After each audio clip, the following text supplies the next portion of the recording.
ప్రతి అక్షరం ప్రజల పక్షం. HR9 న్యూస్ టీవీకి స్వాగతం, సుస్వాగతం.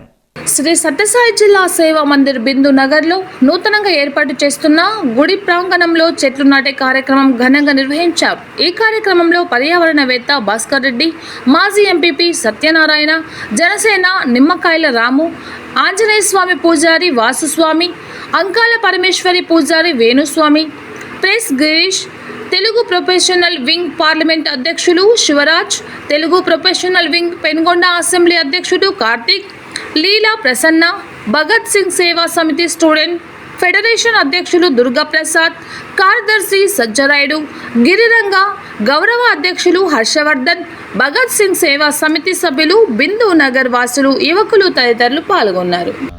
అందరికీ నమస్తే. నేను ఒక పర్యావరణవేత్తని, భాస్కర్ రెడ్డి అని చెప్పి. ఇప్పుడు మన కార్తీక్, ది గ్రేట్ కార్తీక్ అని చెప్పొచ్చు. ఇప్పుడు మనం చైనాలో 75 డిగ్రీల వేడి మనకు చూపిస్తా అన్నారు. మనమంతా మనకు 41 అనేది మనం ఎప్పుడూ చూడలే, మన తాత వాళ్ళు చూడలే, ఎవరు చూడలే, వాళ్ళు ఏమన్నా చూసినారేమో తెలియదు. ఆ వేడిని తగ్గియాలంటే ఒక చెట్టు వల్ల మాత్రమే అవుతుంది. కాబట్టి ఈ ఊర్లో చూడండి, ఈ ఊర్లో కూడా కొన్ని చెట్లు చాలా చనిపోయినాయి. దానికి పరిష్కారం ఏమిటంటే మొక్కలు నాటడం ఒకటే. గత 4 ఏళ్లుగా సుమారుగా ఒక 5 నుంచి 6 వేల మొక్కలు ఈ పరిసర ప్రాంతాల్లోనే పెంచాడు కార్తీక్. ఓకే, కాబట్టి కార్తీక్ లాగా ప్రతి ఒక్కరూ రెడీ కావాలా. మీరు వాళ్ళు నాటడానికి, పెంచడానికి ఎన్ని మొక్కలో నేను ఇవ్వడానికి రెడీ. పెంచడానికి మీరు ప్రతి ఒక్కరూ, చిన్న పిల్లలతో సహా, ముసలి వాళ్ళు అయితేమి వాళ్ళకి ఆస్తులు ఇస్తారు. ఏం లాభం చనిపోయిన తర్వాత ఈ వేడిలో. కాబట్టి ఒక మొక్క నాటండి, మొక్కను పెంచేది నేర్పియండి, నరకకుండా చూడండి. కాబట్టి ప్రతి ఒక్కరూ మొక్కలు నాటే కార్యక్రమానికి వచ్చిన ప్రతి ఒక్కరికి పేరు పేరున ధన్యవాదాలు తెలుపుతున్నాను. భారత్ మాతాకి జై, జై శ్రీరామ్. ఈనాటి చెట్లు నాటే కార్యక్రమానికి నన్ను ఇక్కడికి పిలిపించినటువంటి భాస్కర్ రెడ్డి అన్న గారికి, అలాగే సోదరుడు కార్తీక్ ఆధ్వర్యంలో ఈ కార్యక్రమం జరుగుతోంది. చాలా సంతోషంగా ఉంది. యూత్ ఇప్పుడు రకరకాల వ్యసనాలకి బానిసలుగా తయారవుతున్న తరుణంలో యూత్ పర్యావరణం మీద, అదేవిధంగా సమాజం మీద ఒక మంచి అవగాహనతో ఇలాంటి కార్యక్రమాలు చేయడం చాలా స్ఫూర్తిదాయకము. ఇక్కడ వచ్చిన సుమారుగా ఒక 30 మంది ఉన్నారు. ఈ 30 మంది ప్రతి నెల ఒక చెట్టు నాటినా కూడా సుమారుగా ఈ సేవా మందిర్ ప్రాంతం అంతా నందనవనంగా తయారవుతుంది.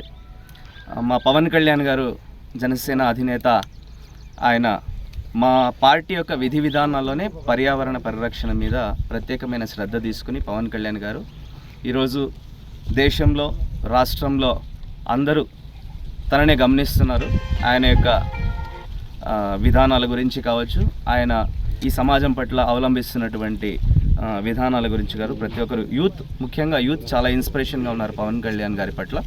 ఆయన కూడా తనకెంతో ఇష్టమైనటువంటి గ్రామీణ అభివృద్ధి శాఖ, అదేవిధంగా గ్రామీణ నీటి సరఫరా శాఖ, అలాగే అటవీ శాఖ.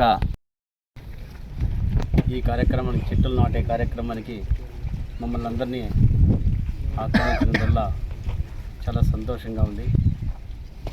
కాకపోతే ఈరోజు మనం చెట్లు నాటుతూ ఉన్నాము. ఈ చెట్లు ఈరోజు ఏ రకంగా అయితే సంతోషంగా ఈరోజు పెడుతున్నామో వాటిని కూడా అదే రకంగా పరిరక్షించుకొని అభివృద్ధి చేయాలని చెప్పేసి ప్రతి ఒక్కరిని, మనిషికి ఈరోజు సార్ అన్నట్టుగా ప్రతి ఒక్కరు కూడా కనీసం ఒక్కొక్కరు 100 చెట్లు నాటినా కూడా ఎంతో చెట్లు పెరిగి మనకి చాలా అందంగానూ ఉంటుంది. దానివల్ల మనకి సుసజ్జితమైనటువంటి గాలి కూడా మనలో వస్తే ఆరోగ్యానికి కూడా మంచిదిగా ఉంటుంది. గతంలోనే చంద్రబాబు నాయుడు గారు ప్రతి ఇంటికి కూడా ఒక చెట్టు ఇవ్వాలని చెప్పేసి కూడా ఆ రోజు పెట్టి, ప్రతి ఇంటి కాలనీ ఇండ్ల దగ్గర ఒక చెట్టు పెట్టాలనే ఉద్దేశంతో ఆ రోజు చేసినారు. అది ఈరోజు కూడా చాలా ఫలించింది. ప్రతి కాలనీలో, ప్రతి ఇంటి దగ్గర కూడా ఒక చెట్టు మొలుస్తూనే ఉంది. ఈరోజు కూడా, మొన్నటి రోజు కూడా ప్రమాణ స్వీకారం చేసిన రోజు కూడా చెప్పినాడు. గతంలో 5 సంవత్సరాల క్రితం అతను రావాలంటే చెట్లు నరికేసి పరదాలు కట్టుకొని వచ్చేవాళ్ళు. ఈరోజు అట్లాంటివి నాకు చేయొద్దండి, చెట్లు పెంచండి, చెట్లు కొట్టొద్దండి అని చెప్పేసి కూడా అతను ఆ రోజు చెప్పడం జరిగింది. కాకపోతే ఈరోజు మనం కూడా నేను ఎంపీపీగా ఉన్నప్పుడు కూడా ఎన్నో నీరు చెట్టు కింద ఎన్నో చెట్లు పెట్టి ఈరోజు ఆ చెట్లు మొలిసినా ఈరోజు మాకు సంతోషమవుతుంది ఆ చెట్లు చూసినామంటే. ఆ రకంగా బాగా ఇక్కడికి విచ్చేసిన అతిరథ మహారాజులందరికీ ధన్యవాదాలు. సో నేడు మన ఈ సమాజంలో గమనిస్తే మన సమాజం మొత్తం మోటార్ వెహికల్ల వినియోగంలో ఇది మనకు జీవితంలో ఒక నిత్యావసర వస్తువుగా తయారైపోయింది. దీనివల్ల మనకి ఎంతో కార్బన్ రిలేటెడ్ యొక్క వ్యర్థాలనే మన పర్యావరణంలోకి విడుదలవుతున్నాయి. దీన్ని మనం బ్యాలెన్స్ చేయాలి. మనం బ్యాలెన్స్ చేయాలంటే ఏం చేయాలి? మనకున్న ఒకే ఒక మార్గం, మనం చెట్లు నాటాలి. ఆ కార్బన్ యొక్క వ్యర్థాలని తగ్గిస్తూ వాటిని తీసుకొని వాటి ద్వారా స్వచ్ఛమైన ఆక్సిజన్ రిలీజ్ చేయగల శక్తి ఓన్లీ చెట్టుకు మాత్రమే ఉంది. కాబట్టి మనమున్న ఈ సమాజంలో ఎక్కడ వీలైతే అక్కడ ఒక చెట్టు చనిపోతే 2 చెట్లు పెట్టే విధంగా మనమంతా యూత్ అంతా ఖచ్చితంగా కృషి చేసి, ఇలా మనకు భాస్కర్ రెడ్డి సార్ కానీ, కార్తిక్ కానీ, మన జనసేన లీడర్ ఈయన కానీ, ప్రతి ఒక్కరు ఇలాంటి యొక్క వ్యక్తులను మనం ఆదర్శంగా తీసుకొని మనం కూడా మొక్కల్ని పెద్ద సంఖ్యలో నాటుతూ మనం ప్రతి ఒక్కరు మోటార్ సైకిల్ యూజ్ చేస్తాం. దాన్ని సమతుల్యం చేసే విధంగా ఖచ్చితంగా కృషి చేసి మొక్కల్ని బాగా పెంచి మన పర్యావరణాన్ని కాపాడవలసిందిగా కోరుతున్నాను. ఇలాంటి కార్యక్రమాన్ని దాదాపు 2-3 ఏళ్ళగా చేస్తున్న కార్తిక్ని మనస్ఫూర్తిగా అభినందిస్తున్నాను. సో అలాగే మనం ఇక్కడ ఉన్న యూత్ అందరినీ తీసుకొని వీళ్ళు చెడు మార్గంలో వెళ్లకుండా కొంతమంది వెళ్ళే వాళ్ళని కూడా వాళ్ళతో మాట్లాడి వాళ్ళని బ్రెయిన్ స్టార్మ్ చేసి వాళ్ళని కూడా సక్రమైన మార్గంలో నడిపిస్తూ ఇక్కడ మంచి సేవా కార్యక్రమాలు చేస్తున్నందుకు కూడా కార్తిక్ నేను మనస్ఫూర్తిగా అభినందిస్తున్నాను.